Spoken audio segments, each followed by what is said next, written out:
offering ourselves through fasting. Fasting as a spiritual discipline. Hello, everyone. I'm Dr. Gary, and thank you for giving me a few moments of your time to go on this learning journey. I would be very grateful if you would share this content on your social platforms so that others can be made aware of the opportunity to grow in community as we move through these spiritual disciplines. Well, let's begin with Matthew chapter 6, verses 16 through 18. Whenever you fast, do not put on a gloomy face as the hypocrites do, for they neglect their appearance so that they will be noticed by men when they are fasting. Truly, I say to you, they have their reward in full. But you, when you fast, anoint your head and wash your face, so that your fasting will not be noticed by men, but by your Father who is in secret, and your Father who sees what is done in secret will reward you. Well, let's look at some opening thoughts on this subject. First of all, let's just declare food is an amazing gift from God. Jesus mentions food numerous times in his teachings. Psalm 34 says, "Taste the Lord and see that he is good." But yet under the table there is a shadow. Under the table we have a shadow, a national crisis of obesity. You see, healthy food is more expensive, producing a crisis of health for the poor among us. We must admit that in our culture of hypersexuality, of fitness, beauty products, fashion ideas, that simply cannot be maintained long term. Eating disorders, for the most part, do not exist outside Western culture. Is there a practice from the way of Jesus to heal our relationship to food, our body, but to get our whole person in touch with the presence, peace, and power of God? The practicing of fasting is a way to get in touch not only with our body, but this body getting in touch with God at the primal level. Luke 7:34 states that Jesus came eating and drinking. Robert Karras comments that Jesus was either going to a meal, at a meal, coming from a meal. Jesus began his ministry, however, with 40 days of fasting in the desert.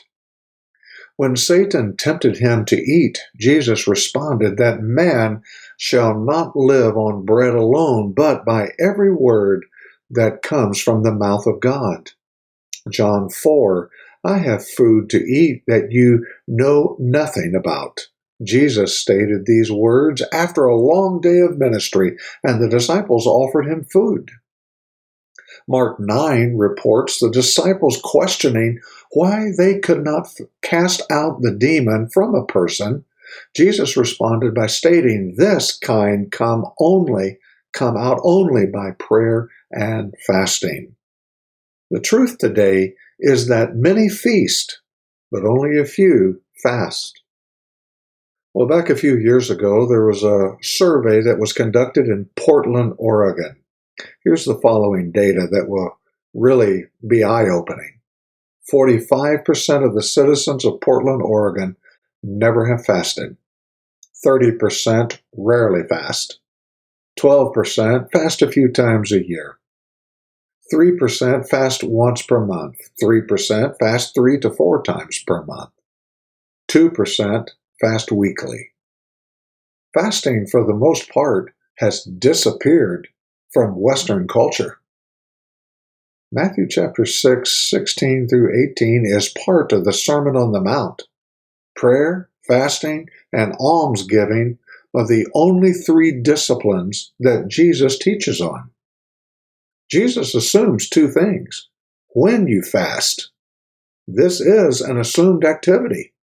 Secondly, when you fast, the Father will reward you. Let's look at a brief history at fasting. First mention of fasting is in the book of Exodus, 40 days of fasting by Moses on Mount Sinai. followed by all of Israel to fast on Yom Kippur for atonement once per year. The Old Testament characters fasted. This practice was carried out until the time of Jesus. At Jesus' time, you fasted twice per week until sundown. Sun up, sundown was the normal tradition. The Didache, a first book published outside the New Testament scripture and predates Revelation, commands the disciples to fast every Wednesday and Friday until sundown, the 2 days before baptism. The practice of fasting was taken very seriously all throughout the New Testament economy. Lent was originally a fast to prepare for Easter. The practice of short fasts and annual longer fast was practiced over 1,000 years until early in our history in Western culture. John Wesley of the 18th century wrote, "I fear there are now thousands of Methodists, so-called both in England and Ireland, who, following the same bad example, have entirely left off fasting, who are so far from fasting twice a week that they do not fast twice in a month." Wow, that's kind of a stinging comment from Mr. Wesley. Wesley practiced the New Testament teaching of fasting on Wednesdays and Fridays and would not ordain any minister that did not practice fasting. Fasting is one of the most essential and powerful of all the practices of Jesus, and arguably the single most neglected in the modern Western Church. St. Basil the Great said, "Fasting gives birth the prophets, she strengthens the powerful, fasting makes lawgivers wise. She is a safeguard for the soul, a steadfast companion for the body, a weapon for the brave, and a discipline for champions. Fasting repels temptations, anoints for godliness. She is a companion for sobriety, the crafter of a sound mind. In wars, she fights bravely. In peace, she teaches tranquility." Wow, that is an amazing statement of St. Basil. Well, our time has come and gone here on this episode. As we begin the subject of fasting, thank you for being a part of this and staying with us here to the end. Again, we would be so honored and grateful if you would share this content on your social platforms so that others will know of our learning journey together in community.